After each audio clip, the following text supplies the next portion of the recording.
Hello and welcome everybody to Sound of the Loons, presented by Allina Health Orthopedics. And today we are gearing up for the home opener, March 11th, Minnesota United hosting New York Red Bulls. And thank goodness we just got another blast of snow and more snow to come. It would not be a Minnesota home opener, I don't think, if we had a little white stuff on the ground. So now I get to be joined by the legendary center back, Michael Boxall for Minnesota United. Thanks for joining me. Thank you for having me. I know you've been thinking all week about legendary a bit loosely there, but I like it. Good to see you again. Yeah, good to see you, even if it's on Zoom. But that's okay. But I appreciate you taking the time. I'm sure you've been gearing up for this all week. I know we're only on Tuesday, but I'm sure you've been gearing up during the off week, during the bye week. Like, what am I going to talk to Kyndra about on Sound of the Loons? Oh yeah, this is more nerve-wracking than what's going to be on Saturday. So yeah, I'll sweating a little bit, but I think I'll be able to get through this. Yeah, well, maybe your wife gave you some like tips on how to deal with media and stuff. She's kind of rocking it these days. Yeah, she's a boss, but she doesn't give me too many tips. She just you gotta learn the hard way, learn from your mistakes. So here we are. Here we are. You're stuck with me again. Hey, so I just want to dive right into it because I didn't get to talk to you really at all during preseason, which I know was. Thank goodness you were in warmer climates. At least you could just play on grass, right? I mean, you got to get on the real stuff. You got to get a little bit of the vitamin D, especially when you came home from New Zealand. You're used to this by now. You get it. You understand what, preseason and what MLS and early on is like, Vancouver and here in Minnesota. But going away, kind of feeling that grind, getting back into the fitness testing. So just walk me back to January 6th or whatever day it was when you guys reported, and then kind of how the preseason went for you. Yeah, obviously we put in a lot of work during the off season, and we get sent programs and weekly updates of what we're expected to do. So, I mean, everybody came in pretty sharp, and even though you're not wanting to be back on the turf, it's good to be back with all the guys again. And then, it doesn't take too many days before you're off to Florida and then off to Palm Springs and you're on the grass, and me not getting disturbed 2-3 times in the night by my kids waking me up. So there's obviously some perks of hitting away, seeing the sun, getting on grass, and then obviously in Palm Springs getting to play against other MLS teams as you kind of ramp up towards the season. So yeah, obviously the guys have worked really hard and have been in good shape. And obviously week 1 in Dallas was a testament to that. I think everyone was really on the same page and worked really hard for each other, and got that result to give us a good start. Which is crazy when you think about some of the new pieces that you brought in, and particularly in your role in that center back position and some of the new partnerships. Once again, we kind of joked the last 6 years about the different center back pairings that you've had over the years, whether it's players coming in and out, whether it's injuries, whatever it might be. And you're sort of the constant mainstay there. So you felt good going into that Dallas game, even though a couple of these guys had only had preseason, maybe part of preseason to sort of mix and gel and find that cohesiveness with the back line. Yeah, obviously Mickey came into the fold when I think just heading into Palm Springs. But then wasn't allowed to, because of visa issues, wasn't allowed to play in those games. But obviously training with him, you see how confident he is on the ball, how he presses, just the little things that that make a good center back. And I think just how he attacks the ball and how he's always covering the right positions. So you kind of can pick up on those very quickly. And you saw that in the Dallas game where I thought he was excellent. Obviously, even though I've played with a couple of center backs here and there, it does take a little bit of time to get your partnership together. But I mean, to start, if that's the starting point, and to think that we should only continue to get better and better, then I think it kind of bodes well. But he's fit in well. He's obviously everybody saw him against Dallas. He was excellent. So yeah, we're looking forward to building on that. When you talk about bringing in some new pieces, some that were international, some that came from other leagues, some that were within the league, Danielle Henry, of course, and you have bring in a right back in Zarek Valentine, who's just been around a long time, good from what we hear, a good locker room guy, a good clubhouse guy, as they like to say. But how important was it even for the players that just sit in front of you to have that sort of continuity with the players that are in front of the center backs, a familiarity there as you may be rotating some of that back line, especially in that Dallas game, to have somebody like a Will Trapp, or whether it's going to be going forward, Kervin Arriaga or Joseph Rosales, whoever it might be in that center mid role, Hassani Dotson back in the mix, which is always fun to see, to have some familiarity there. Oh, for sure. I mean, when you look at how we kind of finished last season and the way we started this year, there weren't a lot of changes to the squad. And then obviously a few injuries in preseason kind of forced us to make changes. But yeah, obviously now we've got a healthy midfield, 4 or 5 who are all, I mean, you take 2 of any of those guys and put them in front of me, and I know they're going to, I mean, all those guys cover so much ground, great on the ball. And I think we just need to, as a back 4, help get them higher up the pitch so that they can be more, just have more of an impact in the final third of the game. There's times where we get a little too stretched when the games gets up and down, and we're sometimes a little too lazy, and Adrian lets us know about that. But yeah, if we keep things tighter and let them squeeze up the field and help the front guys, then I think that'll help us have a bit more success. Speaking of the front guys, Robin kind of tucked in more of that number 10 role in the Dallas game, which he has no issue doing, has no problem getting on the ball, being on the ball, helping create. You got Fragapane who can tuck in and create. You've got someone who can stretch it wide right if you want Bongi in there. However, you guys, your front 4, front 5 can really be relatively fluid. And then when you have outside backs that can also overlap and kind of join in. So from your vantage point where you sit, what did you see from the Dallas game? You guys had less of the possession, less of the chances, but at the end of the day, all that matters is that you got on the score sheet. Mender capitalizing on an opportunity. So hopefully in year 2 for him, he'll start clicking a little bit more, knowing he came in midway through last year. What did you see from your vantage point? Yeah, obviously we know what we can get from a healthy Bongi now that he's fully recovered from his injury and got through the preseason well. He can be like a spark plug for us and really get things going.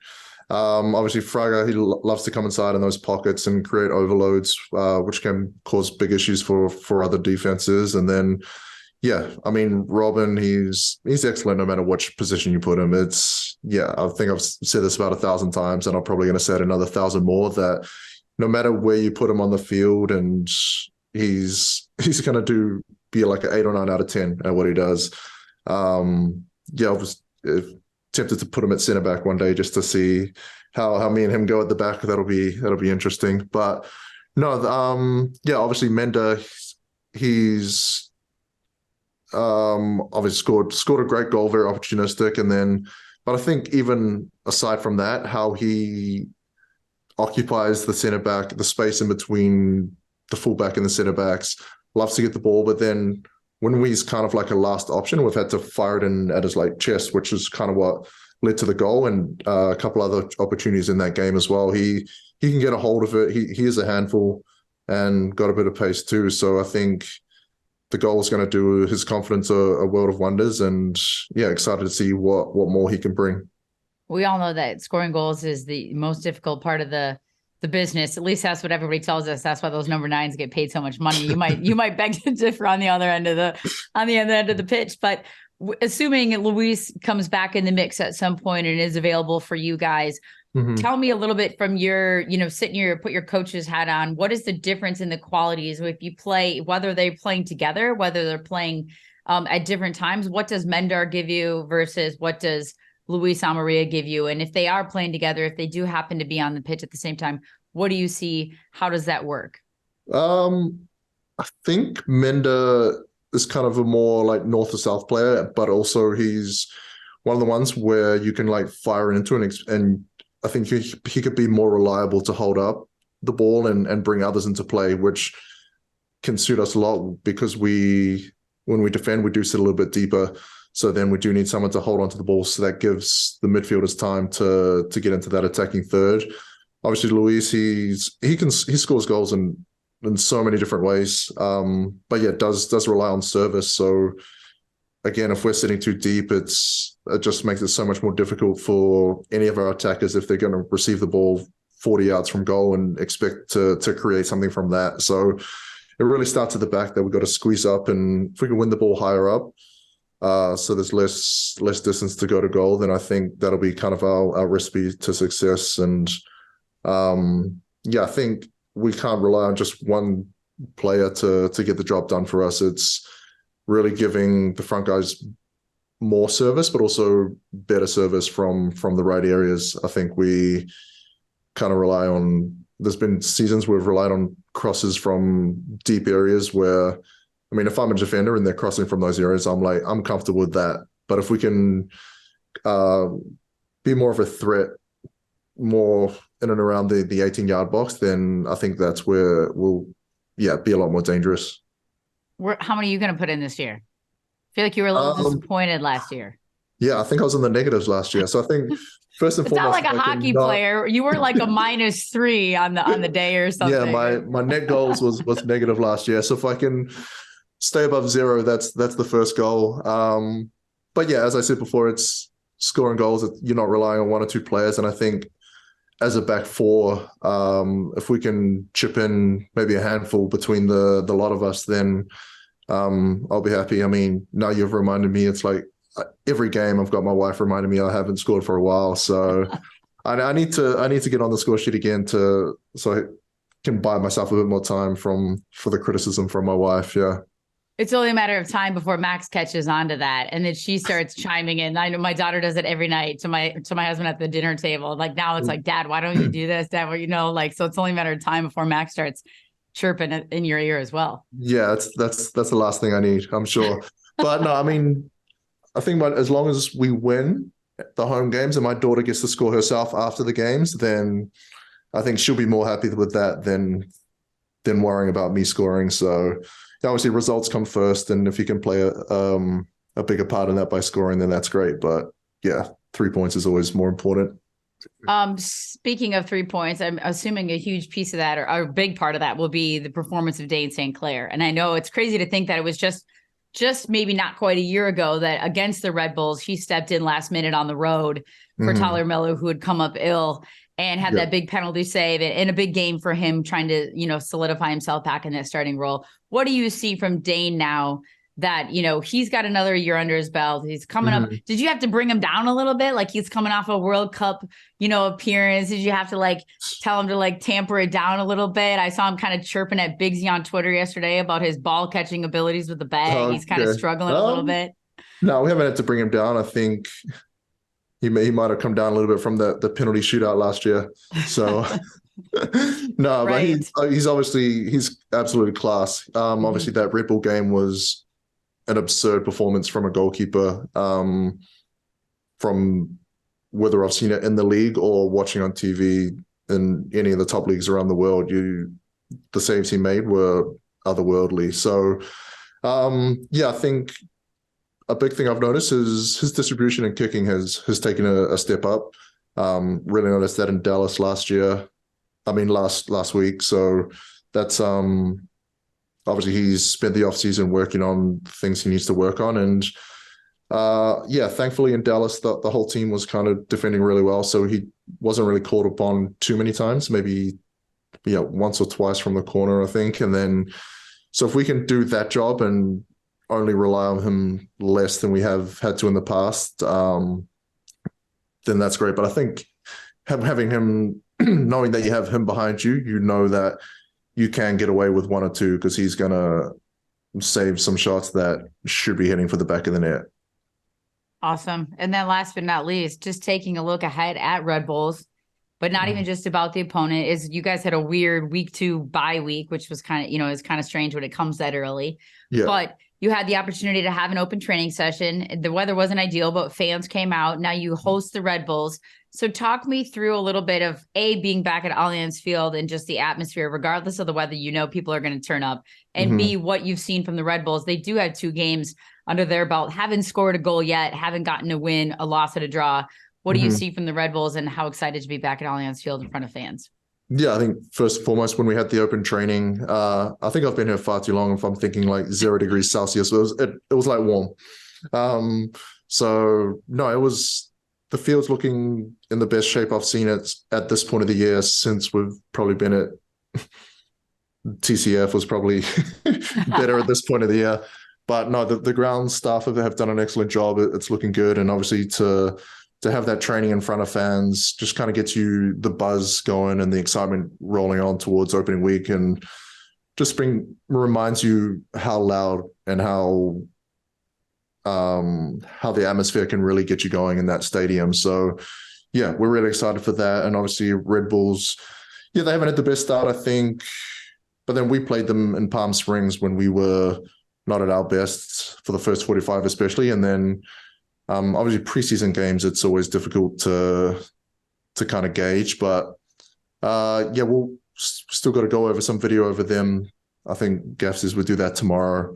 But I mean, anytime any team in this league have threats. So anytime you go into games not bringing your A game, then you're going to get punished. And I think for us, especially at home, the home opener, in front of our fans, we need to get rolling from the first whistle. We know our crowd's going to bring it, so we need to really ride that and match that as well. So no, we're buzzing to get things going at home this year. I think in the past it's really been a fortress, and our fans are a big part of that. So yeah, excited to get going. Awesome. Thanks, Boxy. Appreciate you taking the time. I don't know if you have a gym workout or what going on next, but on to the next thing. Appreciate you taking the time, and we'll see you on Saturday. Okay, good seeing you too. Take care.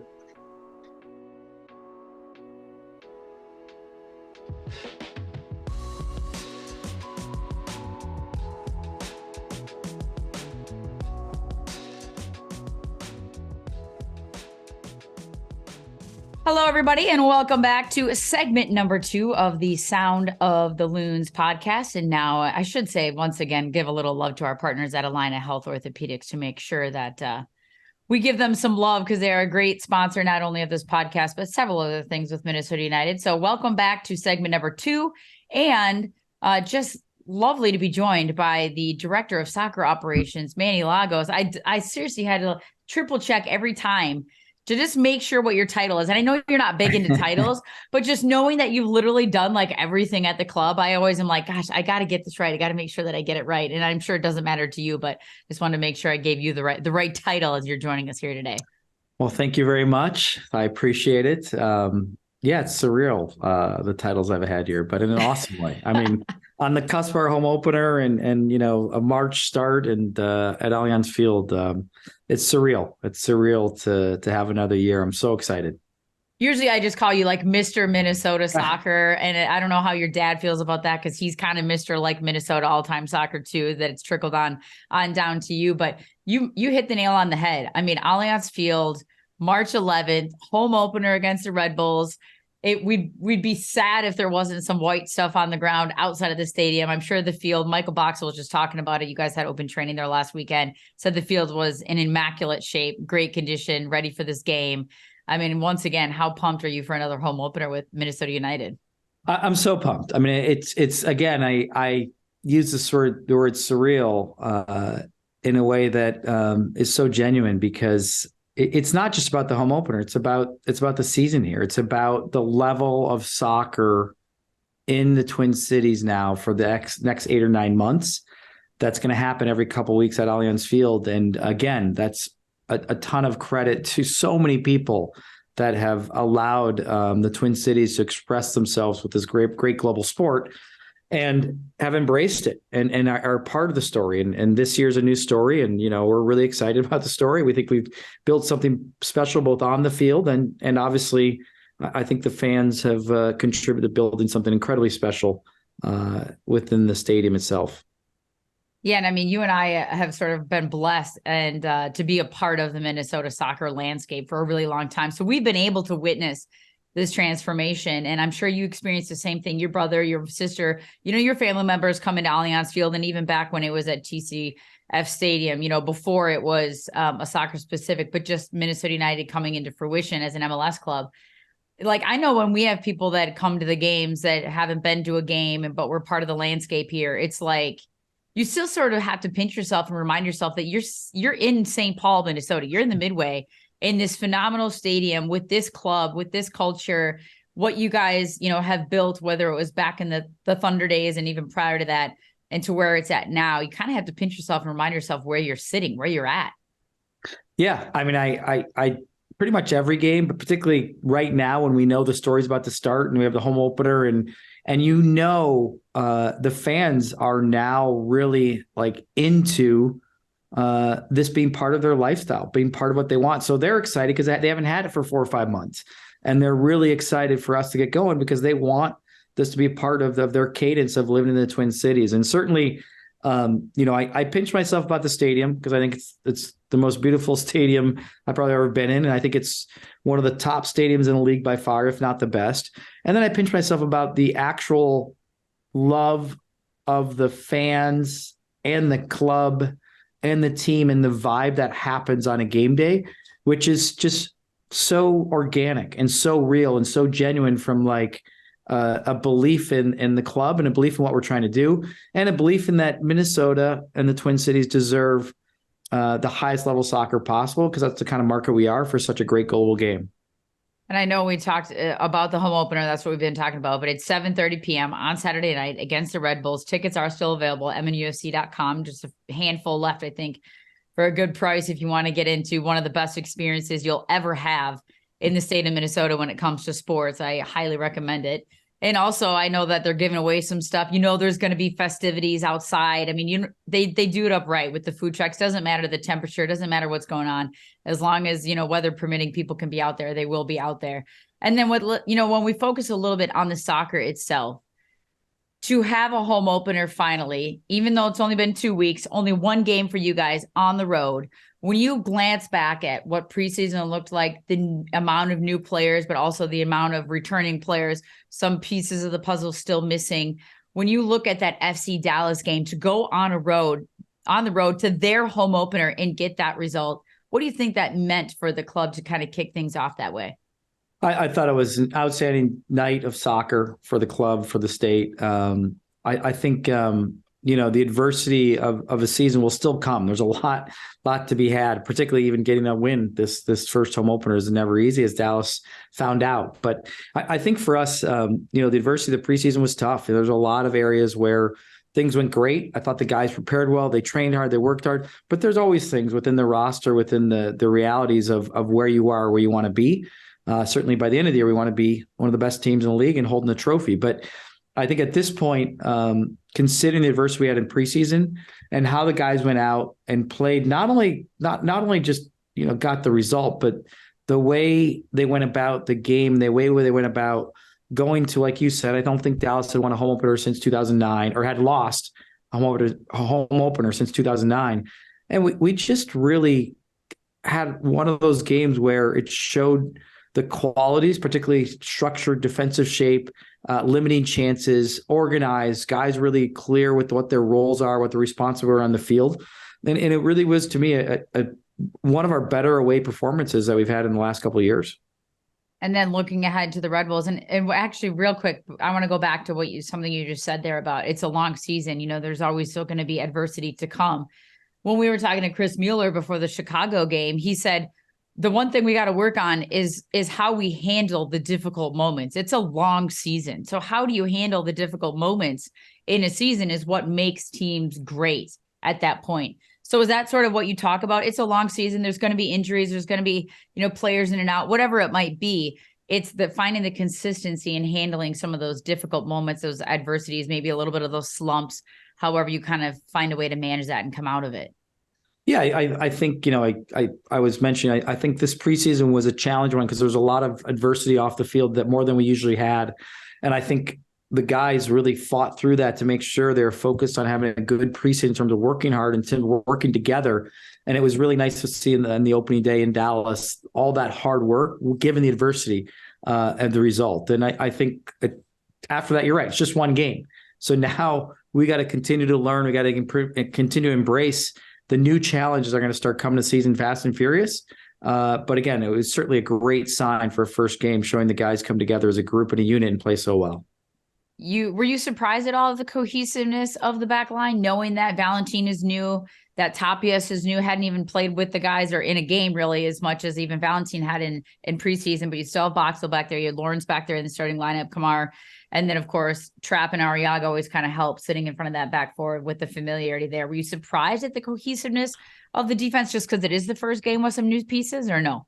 I wasn't too surprised, just given how the guys were playing, particularly, shape and structure throughout the preseason, particularly the last 10 to 12 days of preseason. Again, a lot of the fans didn't get to see the games this time around and didn't get to be there to kind of see where the team is going. And, obviously you look at results during preseason, but you try not to too much because, again, they are uniquely, preseason is about getting fit.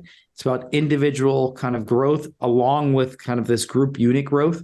So to me, maybe not as surprised as our fan base or people that in the MLS offices were like, oh, I don't know where Minnesota's going to end up this year. But again, for me, I think I was more surprised with not the shape and structure, but just how within the moment, the calmness, but focused kind of intentionality of playing well as a group.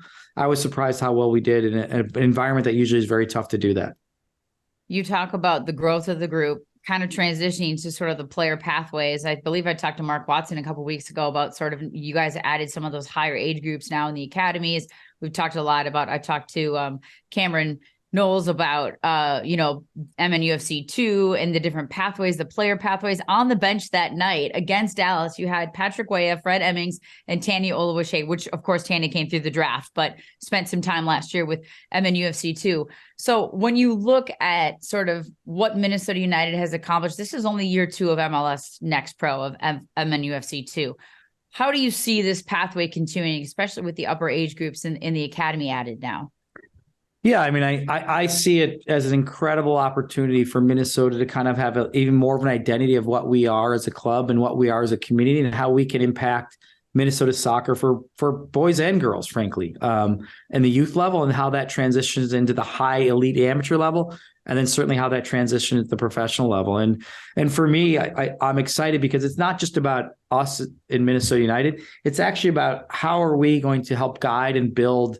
And I like to use the phrase, bring out the best in everybody, bring out the best in each youth club in Minnesota, bring out the best in each kid that dreams of playing Allianz Field or dreams of going to college soccer. So to me, I think we're in year 2 of something within the second team that bridges something from the academy, which we've done for a few more years, but we're still new to it. And then builds in the first team as a roster build mechanism. But on a bigger scale, I think it's bigger than that. I think it's about the identity of what we can do to kind of help bring out the best in Minnesota soccer at all levels and give hopefully all kids a great soccer experience. So they'll be not only the best soccer version of themselves, but they'll be soccer fans for life. And so to me, it's just another example of when you pinch yourself on the level of Allianz Field. I now pinch myself on where the league is, where it's going. Its relevance in the global market now is just keeps on skyrocketing.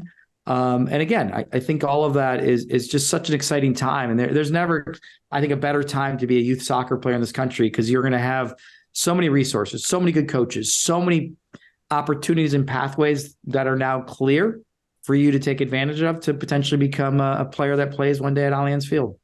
Yeah, I know Cameron was super excited about what this year 2 would look like, because so much of last year, because it was new for everybody, including the league, this MNUFC 2, this MLS Next Pro, was a new concept. So everyone's sort of scrambling to make sure they just have the coaching staff in place, the training staff, just those kinds of things. And now he feels so settled with this group. And then he felt really good about the players that were with, the first team almost all of preseason. I mean, you talk about an incredible experience for some of those youngsters to be able to be with the first team during preseason and learn from that and be a part of that experience.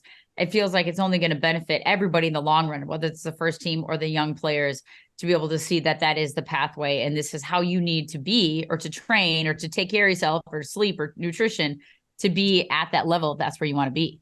Oh, yeah. And I think one of the nice things, too, up here at our training facility, you have all of that kind of getting integrated now. You have, obviously, our academy kids train in the late afternoon, but sometimes they train in the morning, so they interact with the guys. And then you have the second team that trains in or right around when the first team trains. And so some of the guys are available for the first team, second team.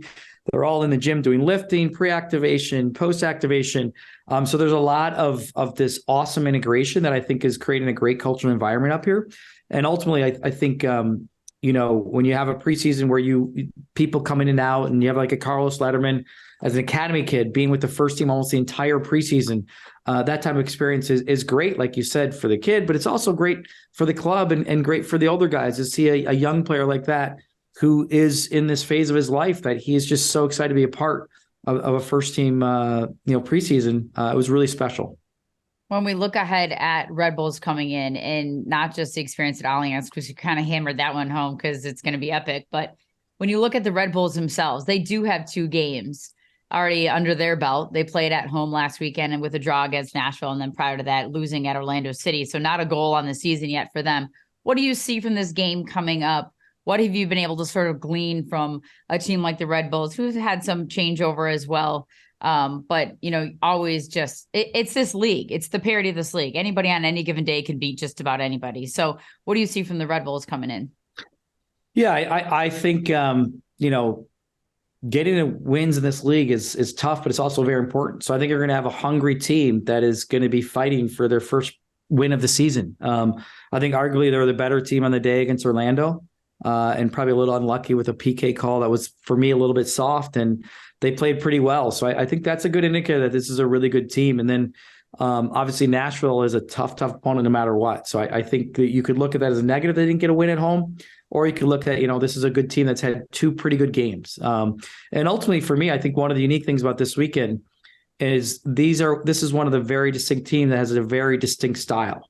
They tend to play some type of 4-4-2, some type of pressing, some type of wanting to win the ball higher up the field and have numbers up high up the field so that they can create chances off of turnover. So it's one that, our group and our team has to be ready for in terms of the intensity, particularly of how they press and how they try to win the ball back.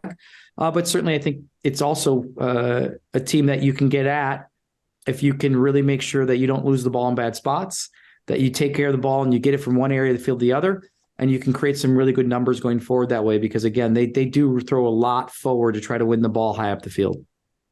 I know you're not going to be let off the hook here without doing some pre-game festivities. I'm sure on game day, I know how you guys are. You're buzzing around. You're visiting this suite, that suite, going out on the lawn. You're shaking hands and kissing babies and all that stuff on game days. But even leading up to that, there's a pre-suite event this year called Bangers Only Ball on Thursday night at another Minnesota legend in First Ave, which, if you haven't been to First Ave, you haven't really lived in Minnesota. But what can you say about events like this that build into the season? You guys had boot soccer a couple weeks ago out in the snow that build into this home opener. Dane St. Clair, Fred Emmings. Feels kind of weird not to have a Sonny Dotson there when it's Bangers Only, but maybe he's got baby duty that day. So what can you say about this event coming up? I mean, I could say the same thing I talked about, when I talk about this, the first team stuff we do, the second team, the academy, like there's this whole other awesome part of our club that really has the purpose of inspiring and uniting our community, and is so amazingly creative in storytelling, so amazingly creative in terms of interacting with our fan base and interacting with social media and interacting with our corporate sponsors. And so to me, this event reminds me of the All-Star Week. It reminds me of like, oh, well, that's going to be awesome. Well, that's awesome. And so to me, setting up something at First Ave with 2 amazingly cool bands, Kiss the Tiger and Social Animals, in an iconic venue that, I've been around long enough now. I've had some really fun nights there. But now it's for celebrating music and soccer, and then the kind of the celebration into the home opener. So cool. Like I said, it's surreal on a different level. It just reminds me of this amazing front office that, is part of our club. It's part of what I talk about on the soccer side is happening as we try to inspire and unite the community. We try to do things that our fan base, but we all love, but it's really Minnesotan. It's authentic. It's genuine. Well, and I love that they pick an iconic venue like First Ave. I mean, that kind of what was celebrated you're absolutely right, during the All-Star Week, during the festivities. It was like picking out all these iconic places that are in and around the Twin Cities that you could really celebrate and bring everybody together. And I think there's tickets, or for more information, you can go to MNUFC.com as usual, but there's going to be some gear that they're handing out while it lasts. And As we said, Dane Sinclair, Fred Emmings, which Fred Emmings, from right down the street in St. Paul of Allianz Field. I love talking to him about how he basically can practically see the stadium out his window. So you talk about that player pathway once again. But yeah, it's going to be pretty awesome. 6:00 on Thursday night. A great way to kick off the weekend, going right into match day -1 on Friday, and looking forward to the home opener at Allianz Field on Saturday. I think we're supposed to get some more snow, but I think it wouldn't be right if we didn't. Maybe just a few snowflakes in the air. I mean, hopefully no orange soccer balls in play on Saturday, but it seems fitting that we are going to have some snow leading up to it. Yeah, I mean, it would be very fitting, and it's a part of March. I mean, I don't know how to get away with it. If we're going to play in March, we're going to have to deal with snow, and I'm looking out the window right now, and yeah, we still have a lot of snow before spring comes here. Yep, it is what it is. We just embrace it here, and that's okay. And I'm sure the guys are going to embrace it, and they're looking forward to it, and looking forward to seeing you at Allianz Field on Saturday. Manny, thanks so much for joining me. No, I totally appreciate it. Looking forward to it, and let's go. Let's go Allianz. Let's go Minnesota. Awesome. Thank you. And coming up next, one last segment with Sound of the Loons. Corey Frankenberg, head of community relations, is going to join me, chat about all things going on in the community. Stay tuned.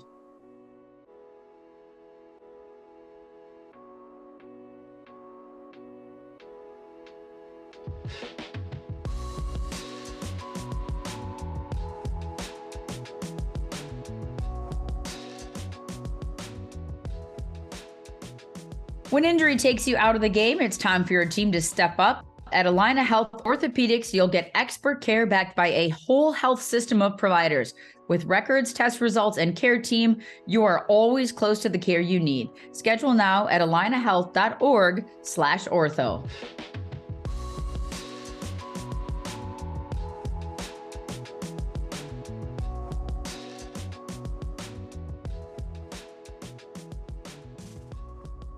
Hello and welcome back, everybody, to the Sound of the Loons podcast presented by Allina Health Orthopedics. This time we get a bonus segment number 3 with the woman, the myth, the legend, Corey Frankenberg, who is in charge of all things community relations. Yes, she does have a fabulous staff, but she is the one that puts it all together, makes things go. So welcome in, Corey. Appreciate you joining us this morning.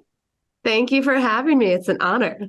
I shouldn't say this afternoon. It's 1:37 at the time we're recording this, but I sometimes forget even what day it is. So I guess it's technically afternoon, but I just wanted to have you on, and everybody at the club thought this was a great idea to have you on because it makes so much sense when you guys have so much going on all the time. And I know that we're going to talk about a few specific things, but also if you had to give people like this 20,000 foot view of what you do, what the club does, and how it all comes together now that you've recovered from last year, including the All-Star game festivities. What would you say? How could you summarize it up? And we know the community involvement is such a big piece with Minnesota United. Yeah, so I would say my small and mighty team made up of myself, Melinda, and Chris, who are just over there. I wish I could have them both underneath my arms. But we really oversee all the programming and planning and events that happen underneath our 4 core pillars as a club, which are soccer, diversity and inclusivity, greener goals, and youth enrichment. And as a club, we really decided that these 4 pillars are very intertwined and one affects the other. And we have our due diligence in our space to really uplift our community through these core values. And that's how we program. That's how we make our guys lovable and engaged in the community off the field. Well, and you came in at a time, if we can go back and even just hit on that, you came from the Minnesota Twins, but you came in at a time during the pandemic when everything kind of shut down and everybody's needs were exacerbated. Everybody in the community needed something, rightfully so, in those moments with schools and everything else, every program being shut down. So I remember talking to you early on when you joined, just like trying to sort of take it all in. You want to help everybody. So when you have these awesome community initiatives, you have these pillars as a club, how do you sort of whittle it down? How does that process work when there are so many amazing organizations in the community and needs in the community? How do you kind of figure that out? Yeah, well, and going back to March of 2020, when it was like my first time joining Minnesota United, and I was in spring training with the Twins in Florida, and we were talking about the rumorings of what was happening in Italy, and do you think it will ever come here? And being very naive to what is happening in the world, and then feeling very vulnerable in a situation where we're like, we don't know how to control this. And then add on starting a new job, especially in the realm of community. I think the club already laid a pretty good foundation. And then we came in and said, we don't have the answers. We don't. And as a professional soccer team, it's our job and any good business to lean on the community to tell us like, hey, yes, we do this as a club, but proactively, like, what do you need? What is the need? And being very cognizant to how other people's need help. And I think that's what we try to do, especially in, yes, we have these kind of guidelines in our pillars, but we're also very socially aware of what's happening in the world and leaning on our neighbors to tell us, like, this is how we need to feel seen. This is what we need. And how can we as a team amplify, uplift, and hear our community? And so it's a lot of adapting. Yes, still going through our plans of these projects and programs that we have, but being willing to adapt and being willing to hear how something might affect someone, even if we don't live it ourselves, and making sure that we're doing our job to give them the platform, because that we do have. When you look at, just if you could summarize a little bit of maybe just the last year or some of those high points, some of those initiatives, some of those causes that Minnesota United was part of in the community, and with different sort of aspects. We talk a lot about food drives. We talk about, contributing different things, but maybe some things that people don't know about. What are some of kind of the high points that Minnesota United was a part of? Yeah, absolutely. And you touched on it a little bit earlier. We did host the All-Star Game, which comes with a huge community impact, a week-long activities every single day, really impactful. We are really consistent in our food drive efforts with Allianz and Keystone. We do our community cleanups with 3M. We try to be consistent in the community, but on top of everything we were able to accomplish, some new elements that we did last year with this awesome team is implement Fraser sensory kits and closed captioning onto your phone, and making our stadium more inclusive and adaptable to every fan. We renovated a full field Arlington Hills Community Center soccer field, same irrigation system that our players play on. We signed our first ever power soccer team with Alina Health. So now I believe we're one of 3 MLS teams that have a power soccer team competing under U.S. Power soccer, and they are phenomenal athletes and great kids. We hope to shine some light onto them this year. We hosted a United Against Gun Violence campaign where we sold our shirts with fanatics, and 100% of those proceeds going to Every Town Against Gun Violence here in Minnesota. We renovated our mother's room. We heard our fans talk about it, and we said, let's go in, let's make a change. And we made it more inclusive, a better space, more user-friendly. We also built a mini pitch brand new at the Hmong Cultural School of Excellence in St. Paul. And we hosted our first ever Kitman sale with all proceeds benefiting mental health around the holidays with NAMI Minnesota. So I know that's a lot, and I can hit on anything that you want more details on, but it's just amazing the platform we have to really make some powerful impacts locally. Yeah, and I know one of the things I always enjoyed being a part of, and just, I'm sure power soccer might be very similar. And when you see the joy on the faces, is the Special Olympics and the unified teams. Like, yes, they sign like real contracts, in the past, like Manny is there, they're getting a jersey, like all these things that there's like literally nothing like it. And it's probably the same when you guys go out in the community and hold all these clinics, because you see the joy on the faces and these kids, and just the smiles and the happiness that something so tiny is something so big to someone else. So I just love seeing all that kind of stuff. It's so much fun to see it. And you hit it, because the All-Star Week was crazy. You guys were insane in the places and the contributions, because of the combined effort with MLS and sort of the league requirements to be connected to the community. But the beauty of it was you guys are already so involved in the community. It was like already what you did. Yeah. You just had to up it up a little bit during that week because it was on a bigger scale, but the club is already so in the community already. It wasn't like it was completely foreign to you guys what was being asked. Oh, absolutely. And I think the best part of it was the league being really open-minded to want to resource everything locally too, which is when these grand scale events come to town, usually it's easier to work with larger companies and have kind of like a copy and paste, but we wanted to really localize it, do all our catering local, do our lighting, our audio, and work with local businesses and make sure that we're bringing revenue to the city itself, which was really cool. It's an added effort to do that though. And I think that's why most people maybe tend not to, but it's really impactful and important as well.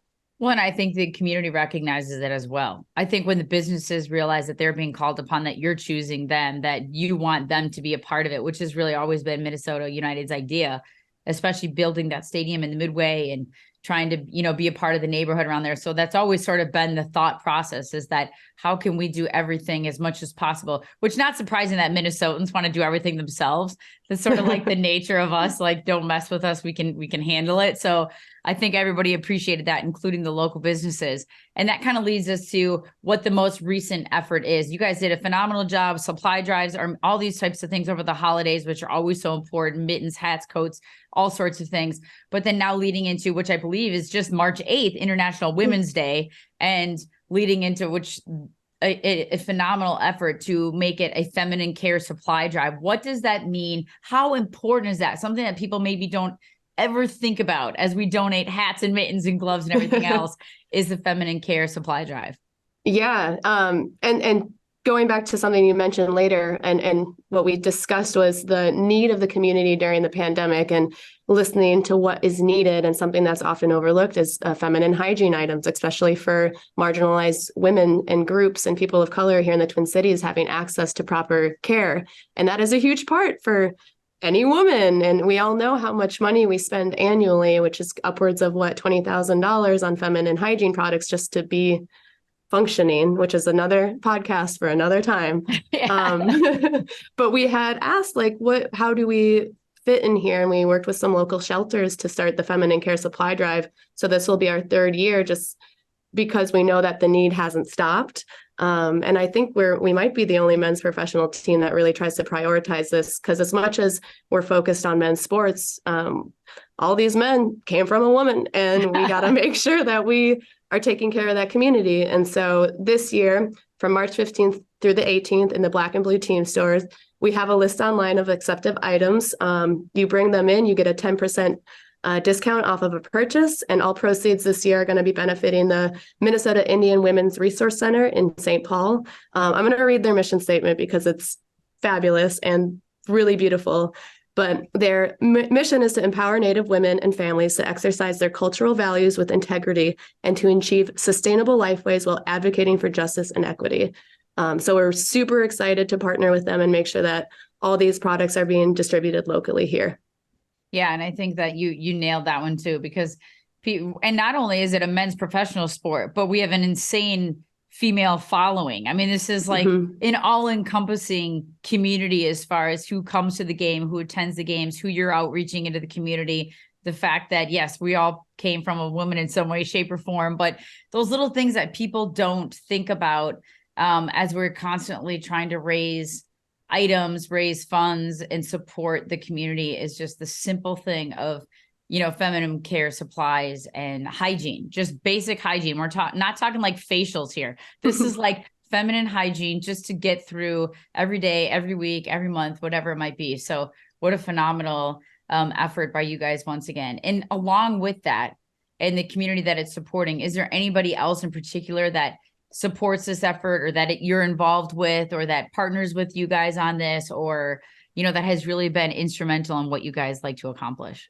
Yeah, well, specifically for this initiative, we have a great group of significant others to our players that are willing and able to give back and help. So getting their involvement, and then our supporters, like our fans, are a big reason of why we're so active in the community, because they are themselves.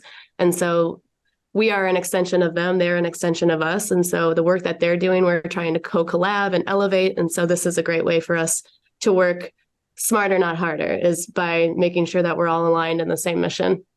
And last but not least, just one more time, where people can find the list, how they can bring items. Does that count for even opening day? If you bring something into the Black and Blue store, is that just during non-game day store hours? Because there's going to be a lot of people there on Saturday. So just kind of the repeat, the nitty and the gritty of how people can be a part of this one. Yes, thank you. Yes, March 15th through the 18th is the actual drive. Right. Yeah. And that's mainly a pure operational logistics. There's a lot of moving parts. We don't want this to get lost. And during team store hours, through those days, if you want to drop it off earlier in the week, I do not think that we would turn it away. But yes, the list can be found online on MNUFC.com. I know that it will be promoted socially as well because we have a very talented graphics team that knows what they're doing. I do not know anything about that, but I trust that it's the word is getting spread. And then yes, guests who bring in an item will get a 10% discount off of their purchase. Awesome. Well, thank you so much, Corey. Appreciate you taking the time, and follow Corey on Twitter, but follow Minnesota United as well. I don't have a Twitter.